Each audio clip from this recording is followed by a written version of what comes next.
नमस्कार, मैं अनार मनोहर।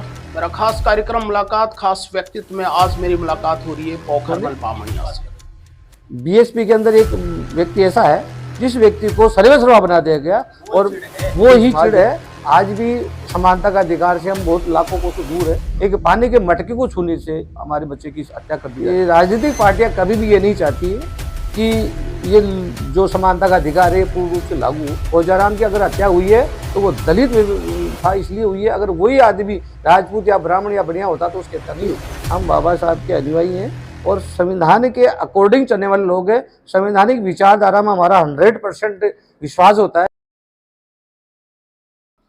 नमस्कार, मैं अनार मनोहर।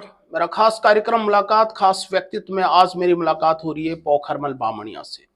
अगर बात पोखरमल बामणिया की भूमिका की करें तो समाज में समानता के लिए लंबे समय से संघर्ष कर रहे हो।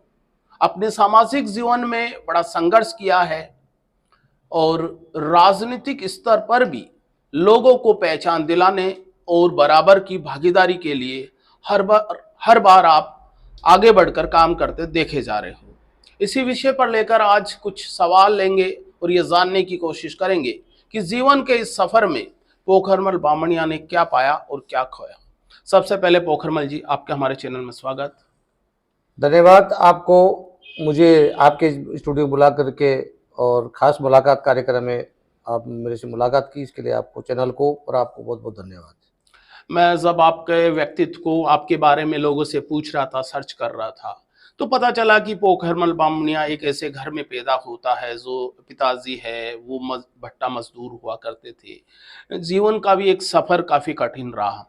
आज वही पोखरमल बामणिया पंचायत समिति सदस्य का मेंबर बन जाता है, दलित चिंतक के तौर पर लोगों की आवाजें उठाता है। कभी कभी मैं देख रहा हूँ कि 2 अप्रैल का जो आंदोलन था उसमें भी कई बार आपकी भूमिका नजर आई थी। ये पूरा जीवन का जो सफर है थोड़ा बताइए इसके बारे में। सर, आप बिल्कुल मेरे परिवार की पृष्ठभूमि के बारे में आपने जो कहा वो बिल्कुल सत्य बात है। मेरे पिताजी एक भट्टा मजदूर के रूप में काम करने वाले व्यक्ति थे। साथ ही मेरे गांव में भी शिक्षा का अभाव था और गांव में शिक्षा का अभाव होने के नाते मेरे परिवार में भी शिक्षा का अभाव था। मेरे से 2 बड़े भाई हैं, वो भी बिल्कुल अनपढ़ थे, मेरे पिताजी भी अनपढ़ थे। अब मेरे पिताजी जब भट्टे का काम करेंगे तो मेरे भाई जो बड़े भाई है वो भी मेरे पिताजी के साथ काम करते थे। लेकिन मेरे पिताजी ने और मेरे भाइयों ने मेहनत मजदूरी करके और मुझे भट्टों पे ले जा करके मुझे गांव में छोड़ा। और मैं तीसरी क्लास से ही, जब हमारे गांव के अंदर बिजली भी नहीं हुआ करती थी, तो चिमनी में पढ़ता था, तो मुझे अकेले को घर पे छोड़ा गया। और मैं जब 8, 9, 10 साल का था तभी मैं अकेला ही रह करके खुद हाथों से रोटी बना करके और पढ़ने का सारा काम करता। पढ़ाई में मैं शुरू से ही इंटेलिजेंट था और स्कूल के अंदर जो भी कार्यक्रम एक मजदूर पिता ने मजदूरी की राह की बजाय स्कूल का रास्ता आपको दे दिया। बिल्कुल, मेरे पिताजी ने मुझे यही कहा कि बेटा, हमने मजदूरी करके और आपको जो शिक्षा दिलाई है, इस शिक्षा का इस परिवार को और समाज को अगर तेरे से जितना बन पाए उतना लाभ मिले तो लाभ दिलाने का कोशिश। आपकी इस संघर्ष की कहानी से उस कई युवाओं को प्रेरणा भी मिल सकती है, उन घरों को भी जो एक आर्थिक परेशानी से हार जाते हैं। शायद वो आपको सुनेगा तो लगेगा कि नहीं, जब आप जैसा एक जो उनके पिता भट्टे पर काम करते थे, उनका बेटा आज स्टूडियो में आ गया है, तो शायद सब कुछ संभव है। सर, मैं आपको बता दूं कि प्रेरणा कोई भी प्रकार की अगर अच्छी प्रेरणा हो तो उसको प्रेरणा को लेनी चाहिए।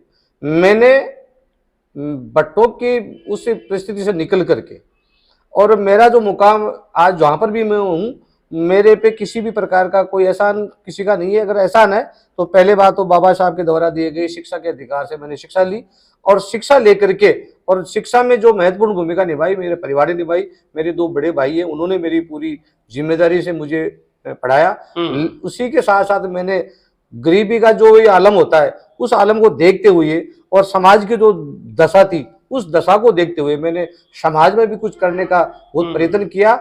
और प्रयत्न करने के साथ साथ मैंने राजनीति में भी अच्छा, राजनीति से मैं सवाल कर ले तो पंचायत समिति मेंबर बने थे आप सांबर पंचायत समिति के, तो एक वही बात हो जाती है कि कहां से कहां ये राजनीति कितनी रास आ रही है। मैं सर 2003 के अंदर में पैरा टीचर बन चुका था।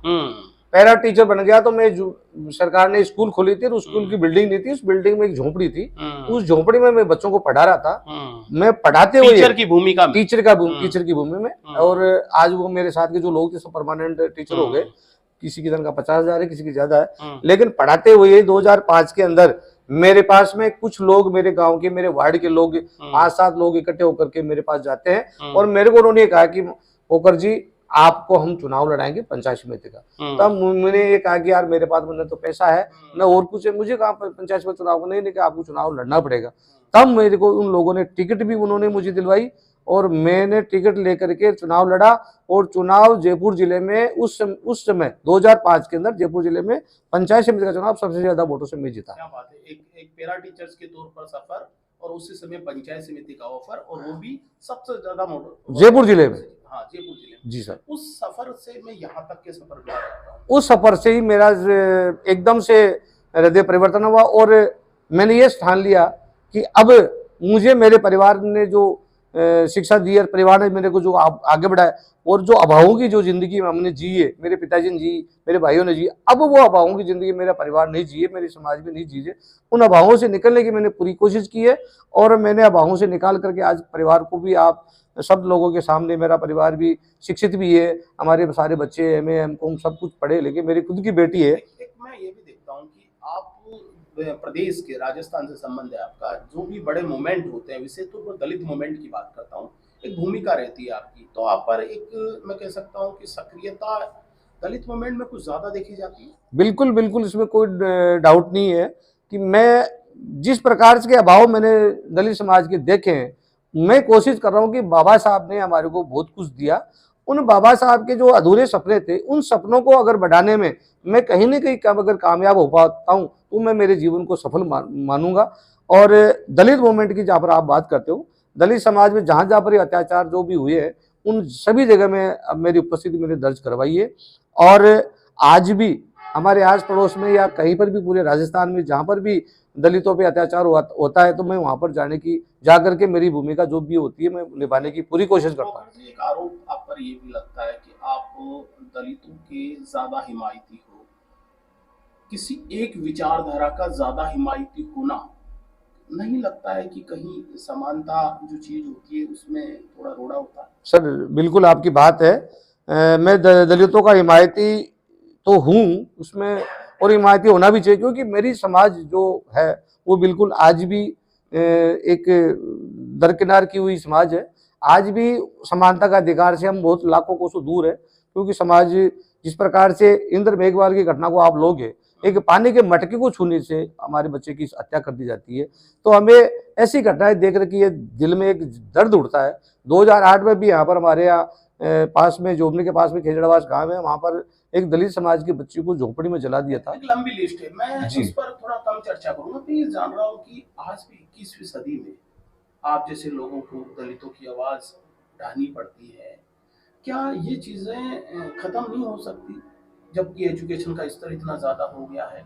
आखिर कमी कहाँ आ रही है? आपका व्यक्तिगत क्या मत है इसमें? ये कमी आ रही है, ये जो राजनीतिक जो पार्टियां हैं, ये राजनीतिक पार्टियां कभी भी ये नहीं चाहती है कि ये जो समानता का अधिकार है पूर्ण रूप से लागू हो, क्योंकि जिस दिन अगर समानता का अधिकार लागू हो जाएगा तो राजनीतिक पार्टी की रोटियां जो सिकती है ना समाज के ऊपर, समाज के नाम से, ये रोटियां बंद हो जाएगी और राजनीतिक पार्टियां हंसे पे धकेल दी जाएगी। तो आज भी हमारे भारत के अंदर ऐसे विचारधारा के जो लोग हैं, मनोवादी जिनको हम कह सकते हैं, और एक पुरानी विचारधारा जो उनके बहुत गहराई तक जड़ें जमी हुई है, वो जड़ें अब तक निकल नहीं पाई है। हमारे समाज को आज भी 75 साल 77 साल भारत देश का आज़ाद हुए, फिर भी आज भी हमारी समाज को समानता का अधिकार नहीं है। वो लोग कहते हैं कि हमारे पुरखों ने कोई गलती करी है, उनकी सजा हमें क्यों? हम तो एक जगह बैठते हैं, आपको एक जगह, हम तो कुछ ऐसा करते नहीं है। आप खुद वो बीते हुए कल को याद करके हम लोगों के साथ में आप धरना करते हो, वो लोग ये कहते हैं। ठीक है, उनका कहना ये है कि उनके पुरखों ने गलतियां की, आप उनके पुरखों ने गलतियां, कोई बात है, लेकिन आप उनको तो नहीं करनी चाहिए गलती, लेकिन फिर भी वो गलती दोहराए हैं, तो उस गलती का खामियाजा क्या होगा? हमारे समाज को भुगतना पड़ रहा है। आज भी इंद्र मेघवाल को क्यों मारा गया? मूंछ रख ली, तो मूंछ रखना कोई पाप है क्या? हम मनुष्य नहीं है क्या? आज भी हमारे को मनुष्य नहीं समझा जाता। इसलिए एक मैं अभी खोजाराम का जो मामला देख रहा था, एक बात बताइए मुझे पोखर जी कि एक वर्ग खोजाराम मेघवाल के एक में पंचायत में आप लोग शामिल हो जाते हो, दूसरा जो उन पक्ष है राजपूत लोग हैं वो खड़े हो जाते हैं। जब किसी विषय को लेकर दो खेमे खड़े हो जाते हैं तो ये तो टकराव की स्थिति ज्यादा बढ़ेगी बजाय समानता की। टकराव की स्थिति कौन बढ़ा रहा है, इस बात को भी समझना पड़ेगा। कोजाराम दलित समाज का व्यक्ति था, उस व्यक्ति को जाति विशेष के लोगों ने पीट पीट करके मार दिया गया, तो क्या उसके साथ में खड़े होना है, उसको न्याय दिलाना है, क्या पाप है क्या?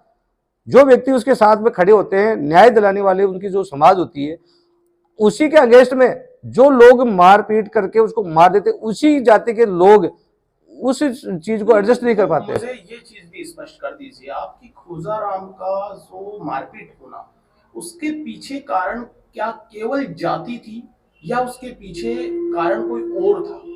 उसके पीछे कोई कारण नहीं था, उसके पीछे जातीयता ही कारण है कि वो आज भी ये लोग ये नहीं चाहते कि ये लोग हमारे सामने बराबर खड़े हो, बराबर बैठे, अच्छे कपड़े पहने, अच्छे खाना खाए। कि आप लोग उस चीज को ज्यादा बढ़कर एक आरोप लगा रहे हो।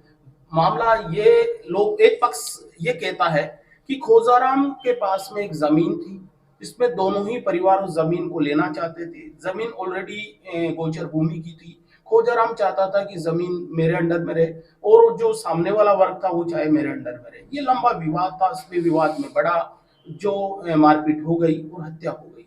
मैं यहाँ पर किसी को ये सिद्ध नहीं कर रहा हूँ, मारपीट होकर हत्या होना ये तो जघन्य अपराध है, उनको उनकी सजा मिलनी चाहिए। लेकिन मैं उस कारण को जानना चाह रहा हूँ कि वो कारण क्या जमीन था या जातीय उत्पीड़न था, ये आपसे जानना चाह रहा हूँ। सर कारण जमीन नहीं था, जमीन उन्होंने भी ले ली, उन्होंने भी ली, कोई बात नहीं, लेकिन उनको टीस इस बात की थी कि हमने जमीन ले ली तो हमारे सामने एक दलित वर्ग का आदमी कैसे जमीन ले सकता है। ये उनको टीस इस बात की थी कि ये जाति विशेष के लोग, यानी जातीयता की जो घृणा आज भी लोगों में बैठी हुई है ना, उस जाति विशेष के कारण ही उस आदमी को मारा गया है। खोजाराम की अगर हत्या हुई है तो वो दलित था इसलिए हुई है। अगर वही आदमी राजपूत या ब्राह्मण या बढ़िया होता तो उसकी हत्या नहीं होती, क्योंकि वो कभी ये नहीं चाहते कि हमारे सामने दूसरे समाज के लोग रहें। इस देश में राजपूत, ब्राह्मण, दलित, जाट, ओबीसी ये सब हटकर क्या इंसान की जाजम भी एक बिछेगी क्या? कभी एक जगह भी आया जा सकता है? सर मैं आपको बता दूं, हम बाबा साहब को मानने वाले लोग और हम संविधान में विश्वास करने वाले लोग हैं।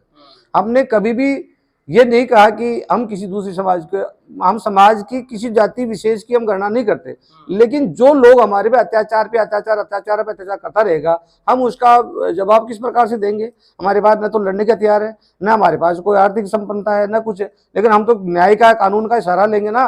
कानून के सहारे लेने के बावजूद भी वो लोग कानून को नहीं मानते और एक जाति विशेष के व्यक्ति को, उसको थानेदार को अगर गवर्नमेंट निलंबित कर देती है, उसने गलतियां की और उसके पक्ष में वो जाकर के एक आरोप पोखर जी ये भी लगता है, वो भी आज मुझे समझाइए कि आपको जो कानूनी हक मिला हुआ है, आपकी सुरक्षा के लिए जो कानून बना हुआ है, कहीं ना कहीं उन कानून को आप डराने में या मिसयूज करते हो, इस बात में कितनी सच्चाई? ये बिल्कुल सरासर गलत है। हम कोई कानून से डराने की कोई कोशिश नहीं करते हैं और न डराने की हमारी कोई मानसिकता होती है। हम बाबा साहब के अनुयायी हैं और संविधान के अकॉर्डिंग चलने वाले लोग हैं। संवैधानिक विचारधारा में हमारा 100% विश्वास होता है, लेकिन ये लोग ये नहीं चाहते कि संविधान को माना जाए। ये लोग संविधान को आज भी नहीं मानते, ये लोग आज भी आरएसएस की विचारधारा को मानते, ये लोग आज भी मनुस्मृति की विचारधारा को मानते और मनुस्मृति कभी भी हमें समानता का अधिकार देना नहीं चाहती है। एक आपकी बहुत बड़ी महापंचायत हो जाती है राजधानी में, बड़े बड़े मंत्री आते हैं, क्या ये महापंचायत क्यों? क्या आप चाहते हो क्या भाई एक प्रेशर का काम? सर मैं आपको बता दूं, ये महापंचायत को जाति विशेष की नहीं थी, ये वर्ग की, एक वर्ग विशेष की, जो वर्ग इस देश में आज भी वंचित है, आज भी न्याय से वंचित है, आर्थिक संपन्नता से वंचित है, हर तरीके से उस वर्ग का एक अलग प्रकार से उसका शोषण किया जा रहा है। वो वर्ग अपने हक और अधिकार लेने के लिए। दो सवाल बोल लूंगा आपसे आते जाते। मैं कह रहा हूँ कि जिस महापंचायत का आप बता रहे हो, आपसे पहले है जाट महाकुंभ हो जाता है, विप्र यानी ब्राह्मण महाकुंभ हो जाता है, एक लंबी लिस्ट आ जाती है। अभी यादव की हुई थी, कुमाऊत होने जा रही है, योगी है, अब SC ST है। ये महापंचायत उस नींव को, उस जाति की नींव को क्या ऐसा नहीं है कि पोषक है, उस नींव में पानी डाल रही है और जातियों को, समूह को मजबूत कर रही है? हम जाति को तोड़ने की बात करते हैं, आप लोग महापंचायत करके और ज्यादा मजबूती की बात करते हैं।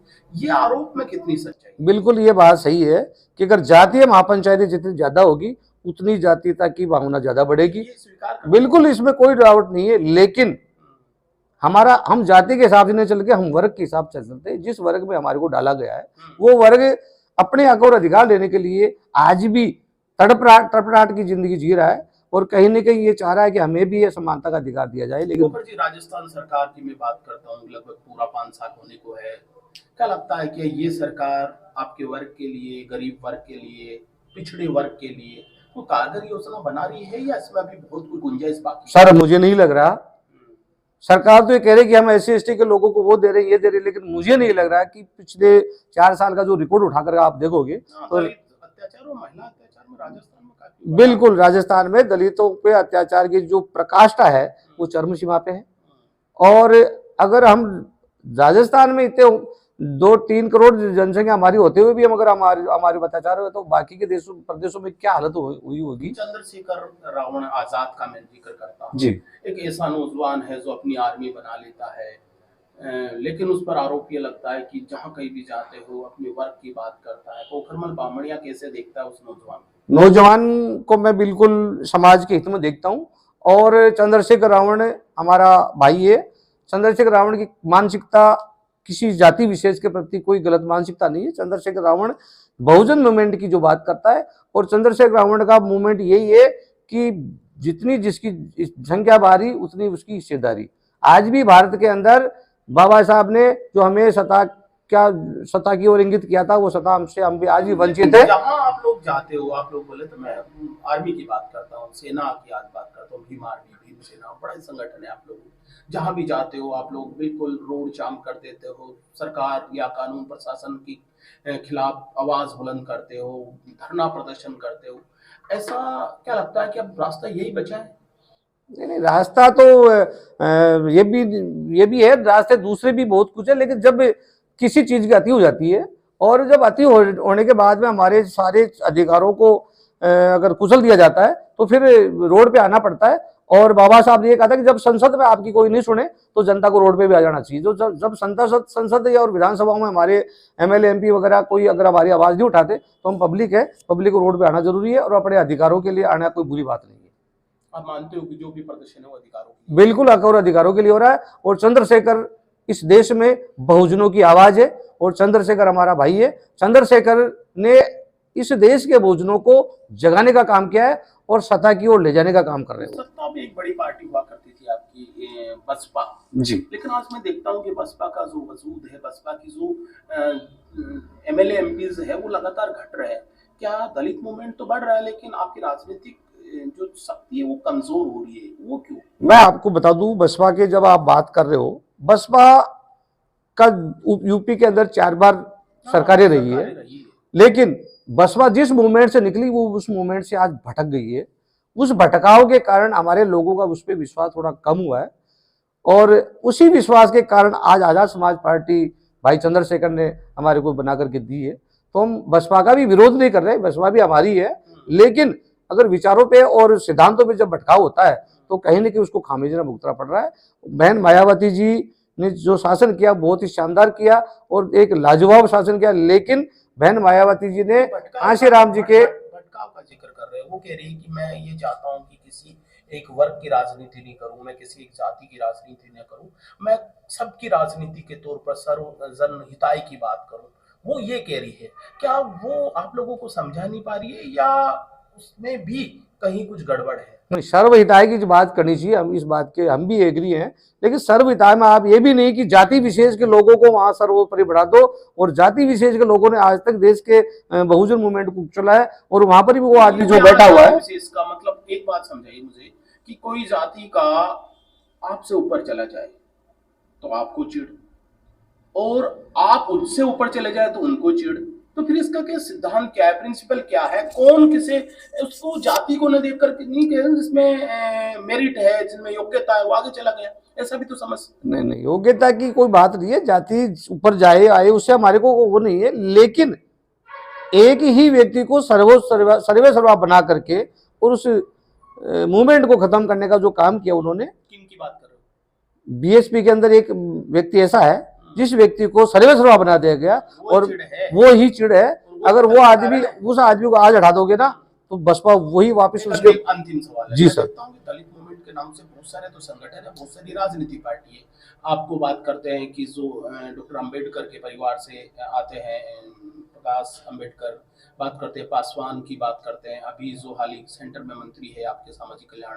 तो मैं कह रहा हूँ कि एक मायावती है, चंद्रशेखर आजाद है, अलग अलग छत्रप है। ये बहुत ज्यादा छत्रप होने के बाद में भी अत्याचार की बात बढ़ रही है। राजस्थान में भी देखते हो, आपकी बहुत बड़ी महापंचायत हुई थी, बहुत बड़े वेलफेयर भी है आपके, छोटे संगठन में, बड़े संगठन है, इतने संगठन, इतने ज्यादा राजनीति पार्टियां, क्या आपको टुकड़े में बांट रही है या फिर ये संगठन कहीं ना कहीं आपकी आवाज है वो बुलंद नहीं कर पा रहे हैं? कमी कहाँ है? कमी संगठन जितने ज्यादा बन रहे हैं उसमें हमारे लोगों में मतलब एक संदेश तो अच्छा जा रहा है, लेकिन उन संगठनों के जो मठाधीश है वो अपनी अपनी खींच रहे हैं। यही हमारी थोड़ी सी कमी है। जिस दिन वो अपनी खींच करके सबकी बात करेंगे, सब एक जगह बैठ के बात करने लग जाएंगे तो हमारी सत्ता भी होगी और हमारा शासन भी होगा। हमारी सत्ता और शासन से क्या मतलब? सत्ता शासन का मतलब हमारे ही लोग आगे बढ़ेंगे और हमारे जो एमएलए एमपी चुन कर हमारे ज्यादा जाएंगे। जितनी ज्यादा मूवमेंट चलेगी उसी मूवमेंट से निकले हुए लोग। क्या आप चाहते हो कि आप ही का तो मुख्यमंत्री रहे, आपका ही राष्ट्रपति रहे, आपका ही प्रधानमंत्री रहे, ये कहना चाह रहे हो? अब तक जो राष्ट्रपति बने वो कठपुतली बनके, उन्होंने बीजेपी ने उनको कठपुतली के रूप में बनाया, लेकिन हमें चाहिए कि मूवमेंट का आदमी जाकर, राष्ट्रपति नहीं चाहिए हमारे को, राष्ट्रपति की सीट हमें नहीं चाहिए, हमें तो सीट चाहिए प्रधानमंत्री की, मुख्यमंत्री की। लोकतंत्र में चुनाव जीतो और बिल्कुल नहीं, लोकतंत्र में चुनाव जीतो, लेकिन चुनाव जीतने के लिए भी तो हमारे लोगों को एक जगह बैठना पड़ेगा। तो हम बहुजन समाज के लोगों से भी यही निवेदन करना चाहता हूँ और हमारे जो भी चिंतक उन लोगों से भी निवेदन करना चाहता हूँ, जो भी हमारे नेता उन सब नेताओं से भी निवेदन करना चाहता हूँ कि उन सभी नेताओं को एक जगह बैठना चाहिए और एक जगह बैठ करके बहुजन समाज की सत्ता हमें बनानी चाहिए। और जिस दिन हमारी सत्ता बन जाएगी उस दिन बहुजन समाज में अत्याचार होना बंद हो जाएगी। ये थे पोखरमल बामणिया, अपनी बातचीत में बता रहे थे मुझे कि जब तक शासन और सत्ता पर बहुजन यानी कि एक वर्ग का अगर अधिकार नहीं होगा तब तक सामाजिक समानता की बात करना बेईमानी होगा। आप हमारे पैनल में आए, बहुत बहुत थैंक यू, धन्यवाद।